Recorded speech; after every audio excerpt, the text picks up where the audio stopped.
Sælt verið fólkið og velkomin í Glettur. Nú, það hefur verið rigningarsamt á Austurlandi í sumar en í vikunni keyrði fyrst þverbak. Á Seyðisfirði mældist til dæmis 120 mm úrkoma á tæpum sólarhring. Þar voru ár og lækir í foráttu vexti enda eru enn miklar fannir til fjalla, þannig að þetta var eins og á vordegi. Björgunarsveitarmenn á Seyðisfirði þurftu að bjarga ferðamönnum úr Austurdalsá og vegurinn út með firði að sunnan fór í sundur. Einnig er ófært frá Borgarfirði til Loðmundarfjarðar Húsavík og jafnvel óttast heimamenn að brúna í Húsavík hafi tekið af. Nú, fyrstu 7 mánuðir ársins 2015 hafa verið venjufremur kaldir hér á landi, sérstaklega þó suðvestanlands framan af árinu. Nú, sumarmál hafði meðalhiti í Reykjavík og Stórhöfða í Vestmannaeyjum verið undir meðalhitana árana 1961 til 1990 tæplega 1 gráðu í Vestmannaeyjum og 0,3 stig í Reykjavík. Nú, en sumarmál skall á sumar á Norður- og Austurlandi með kulda og trekki. Steininn tók þó úr í júlí. Heyskapur á Austurlandi hefur því verið mjög erfiður. Hún búin að vera mjög erfið því að hér hefur verið náttúrulega þoka og svona rigningar með og það verið gengið mjög erfiðlega. En svona það hefur komið nokkri dagar sem að menn hafa getað notað núna fyrir svona 10 dagar cirka. Menn hafa náð svona að klára svona mestuleiti, kúabændur eru að mestuleiti búnir með sinn heyskap svona að mestuleiti. En þetta er mjög erfitt að eiga við þetta. Við erum frekar blautt heyið og þungt og erfitt að eiga við það. Meðalhiti í Reykjavík í júlí var 11,3 gráður sem er 0,8 gráðum undir meðallagi síðustu 10 ára en 0,8 gráðum yfir meðallagi árana 1961 til 1990. En það munar það að á sama tíma var sólríkara í Reykjavík og á suðvesturhorni landsins en í meðalári, en á sama tíma var meðalhitinn á Egilsstöðum ekki nema 7,6 gráður sem er þriðjungs lækkun á meðalhita júlímánaðar á Egilsstöðum. Á Egilsstöðum hefur meðalhiti aðeins 2 orðið lægri í júlí en nú frá því að samfelldar mælingar hófust þar 1955. Nú, það var árin 1993 og 1970. Þetta er mikið högg fyrir Austurland og Austfirðinga.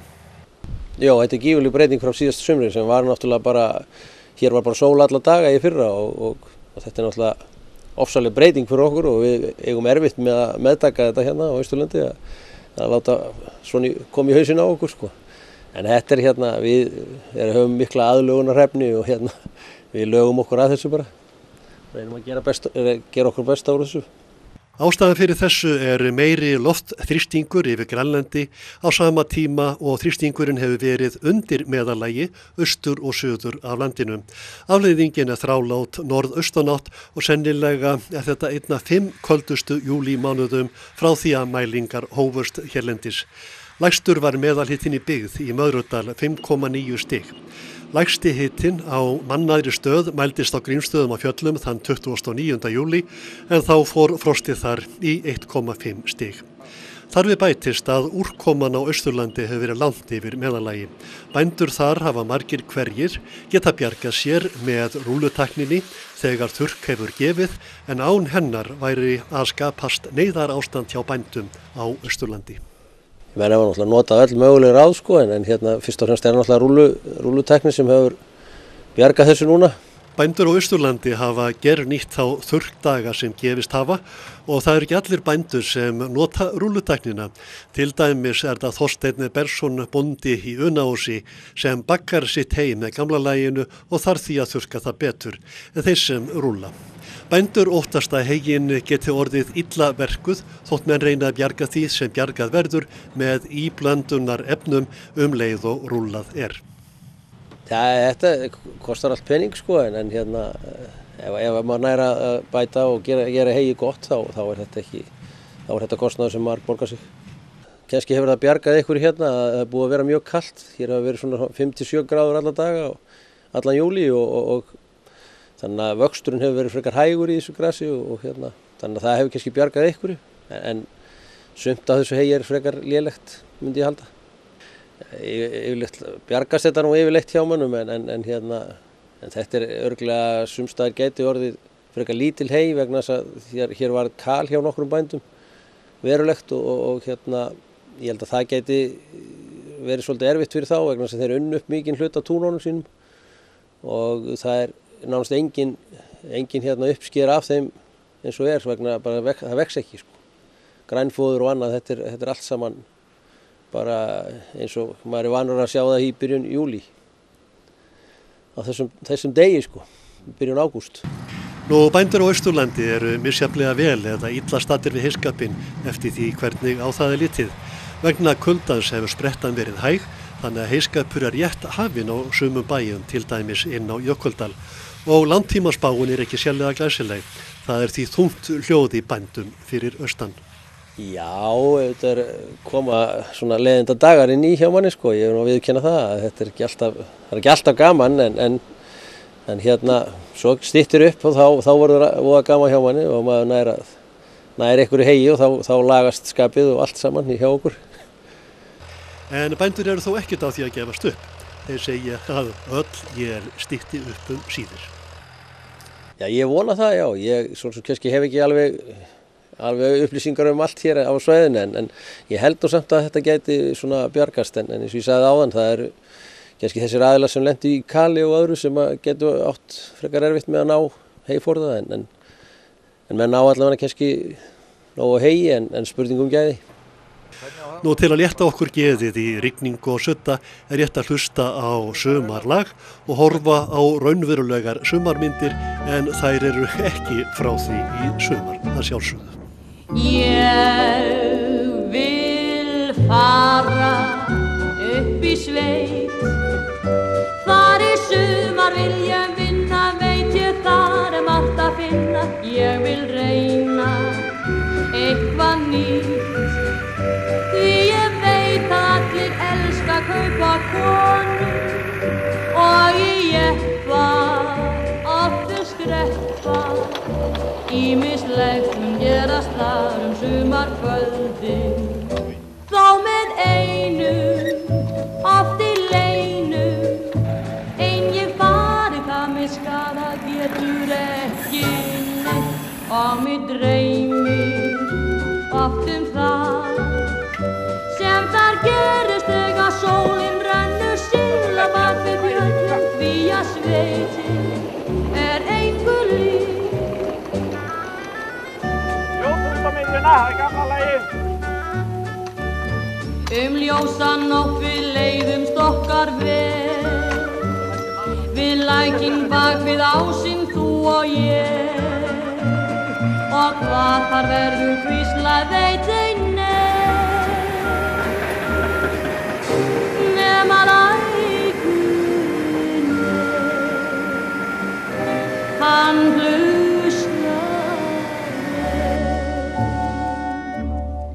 Ég vil fara upp í sveit, þar í sumar vil ég vinna, veit ég þar margt að finna. Ég vil reyna eitthvað nýtt, því ég veit allir elska kaupa konur og í jeppa oftur skreppa. Ýmislegt mun gerast þar sumarkvöldin, þá með einum oft í leinum. Ein ég farið það mig skadað getur ekki neitt og mig dreymir oft það sem þar gerist þegar sólin brennur síla bak við fjöllin, því að sveitin engu öðru lík. Upp til heiða, inn til dala, liggja okkar tveggja spor. Nú í síðasta þætti sögðu við frá undirbúningi fyrir næsta flugið sem fram fór í Neskaupstað síðustu helgi, verslunarmannahelgina. Nú þar gerðu menn marssér til skemmtunar. Til dæmis reyndu þeir yngstu með sér í dorgveiðikeppni og nutu að sjálfsögðu hjálpar þeirra sem eldri eru. Nú að sjálfsögðu voru dregnir þar margir furðu fiskar, marhnútar sem krossfiskar, svo einhver furðu dýr séu nú nefnd úr djúpum hafsins. Og við skulum aðeins sjá hvernig þetta gekk fyrir sig.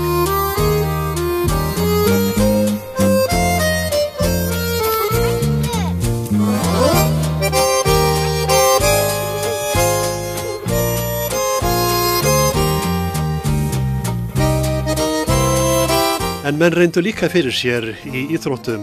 Það var spilað golf og Barsneshlaupið var hlaupið með miklum tilþrifum. Nú hlaupið hefst við Barsnes og síðan hlaupið Viðfjörð, Hellisfjörð og Norðfjörð allt inn í Neskostað. Þetta það bil 27 kilometrar. En sumir létu sér duga að hlaupa 13 kilometra og þeir byrjuðu hlaupið í Hellisfirði. Sigurvegari varð Þorbergur Ingi Jónsson sem keppti fyrir Ungmennafélag Akureyrar. Hann reyndar fæddur og uppalinn í Neskostað og á ættir í Barsnes.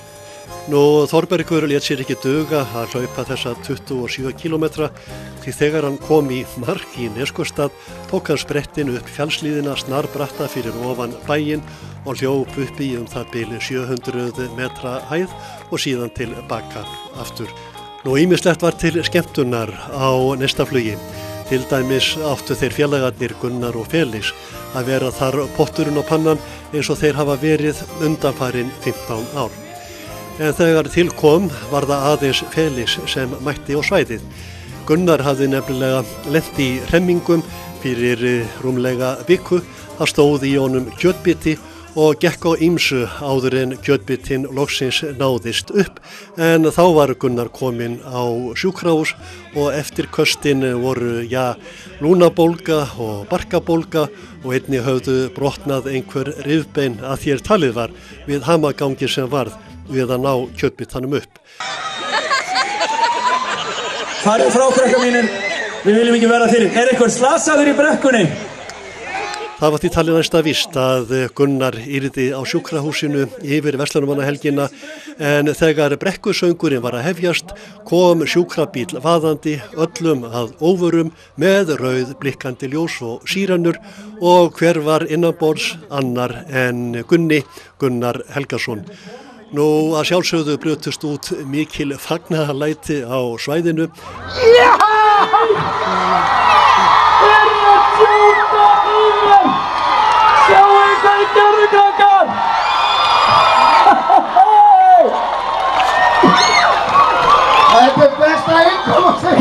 Elstu menn muna ekki önnur eins fagnaðarlæti í bænum. Nú að sjálfsögðu var Gunnar sæll og glaður að vera kominn á staðinn í 16. skiptið á Neistaflugi. Og að sjálfsögðu var flugeldasýning í lok hátíðarinnar og ég ætla að ljúka þessari umfjöllun Neistaflug með frábærum myndum sem teknar voru á Neistaflugi í fyrra og það var hann Hlynur Sveinsson sem tók þessar myndir og naut þar aðstóðar frá flygildi eða dróna eins og sagt.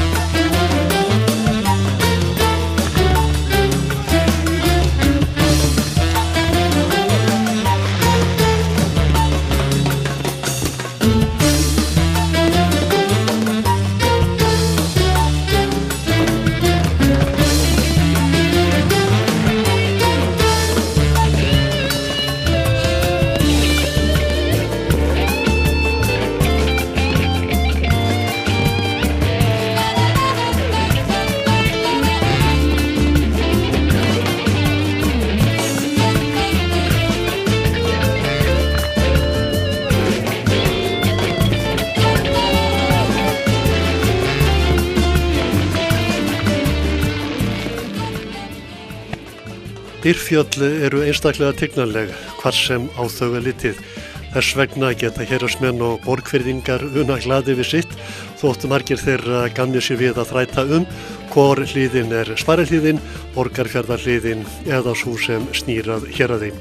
Reyndar kom Karl Sveinsson eða Kalli Sveins eins og hann kallaður í Borgarfirði með ágæta lausn á þessu langvinna þrætumáli. Forstofan myndi ég segja væri héraðsmegin og út til dyrnar því að þegar þú komin í gegnum dyrnar þá opnar þær leiðina inn í paradís þegar að betur hefur tekið á móti þér í dyrunum hérna að þá ertu komin inn í paradísina, þannig að strangt til tekið þá eru útidyrnar hinum einn, sko. Við erum hérna inni, sko. Paradísin, Borgarfjörður. Já, einmitt. Já, Dyrfjöllin eru falleg. Þau voru meistara Kjarval til dæmis, drjúgt yrkisefni og fleiri dráttægir listamenn hafa reynt að fanga fegurð þeirra og dulúð. En Dyrfjöllin eru meira en bara fjöll því umhverfið þeirra er ein undra veröld, mótuð af eldi og ís aldir. Eldurinn kom úr Dyrfjalla öskju og síðan komu jöklar ísaldar og tóku til við að slípa meistaraverkið. Dyrfjöllin leynast engum, fela sér reynda stundum í þoku eða éljabökkum en í björtu veðri blasa þau við ferðalöngum strax þegar komið er á brún Jökuldalsheiðar. Síðan blasa þau við í breytilegum myndum þegar ekið er niður Jökuldalinn og fyrir heiðarendan.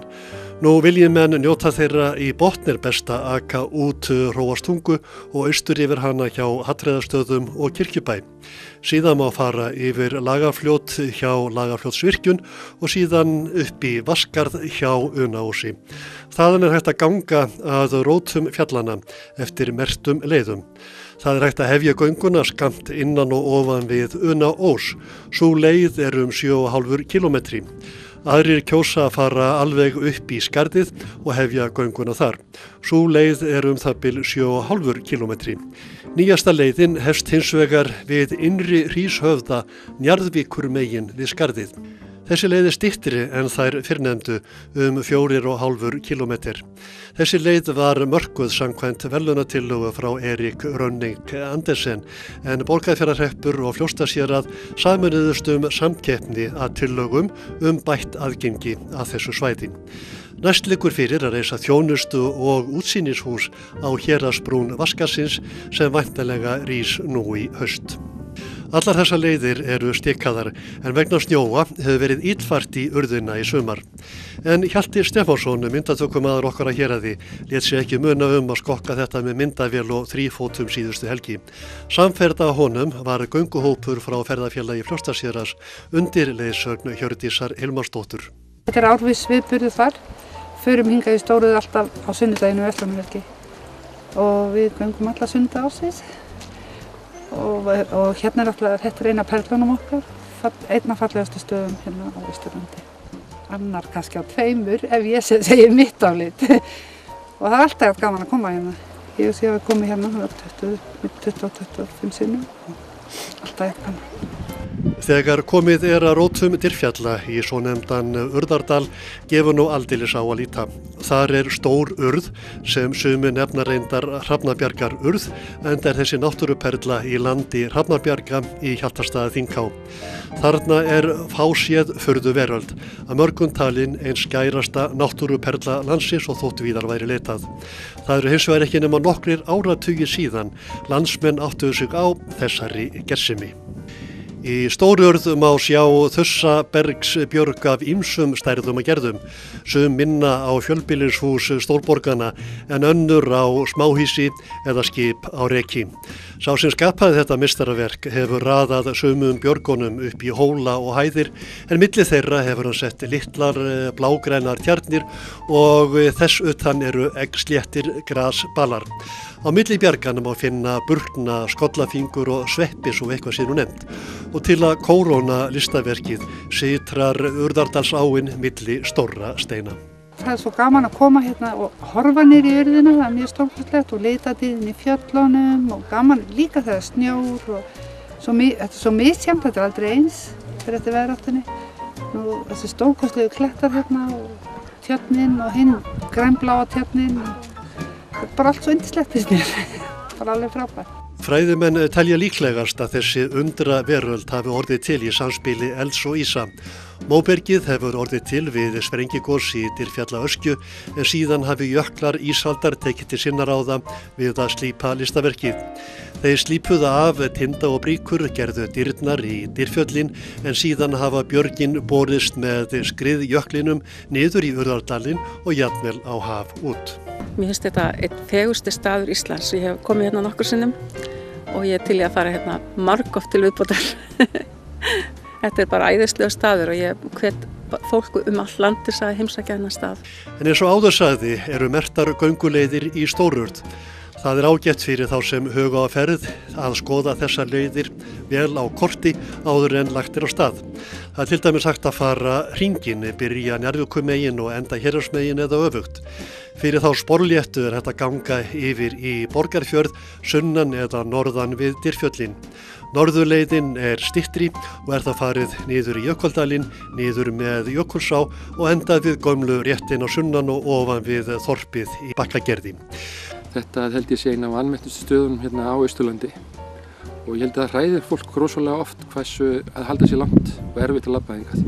En ef við fara hérna upp á efra bílastæði þá erum við komnir í hæð og þetta er bara þægileg ganga og alveg rosalega fallegt hérna, horfa inn eftir Dyrfjöllunum og alveg ógleymanlegur staður.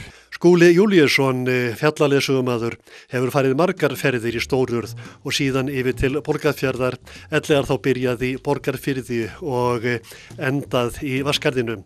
Hann segir þetta svæði eitt af náttúru undrum Íslands og þótt víðar væri leitað til samanburðar.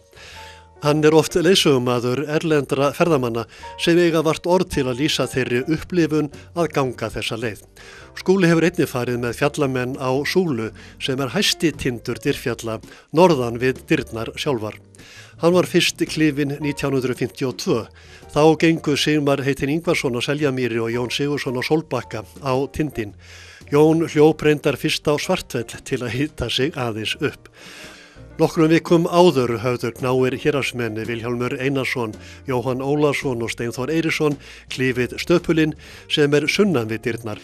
Þegar upp var komið lét Steinþór sig hafa það að standa á höndum á stöplinum, segir sagan. Fyrr á áru var hægt að fara í gegnum dyrnar en það ekki lengur hægt vegna þess að jökulfannirnar Borgarfjarðarmegin hafa gefið eftir. Nú þessar gömlu myndir sem við sjáum hér eru teknar í leiðangrinu sem þeir fóru upp á Stöpulinn, Vilhjálmur, Steinþór og Jóhann. Það eru bara þessar myndanir, jarðmyndanir hérna sem eru alveg meiri háttar og liturinn á vatninu hérna sem alveg sérstakur. Og eiginlega bara, það eiginlega bara allt sem að sér hér fallegt, allt frá mosa og upp til fjalla. Þetta það fallegu staður að meira segja veit maður að grunnskólarnir hérna á Héraði, að þau koma árlega, ég vildi alltaf með krakkana hérna og sína þeim hérna þetta fallega svæði. Og það mjög vinsælt yfir hjá krökkunum þessi dagsferð sem við farin hingað.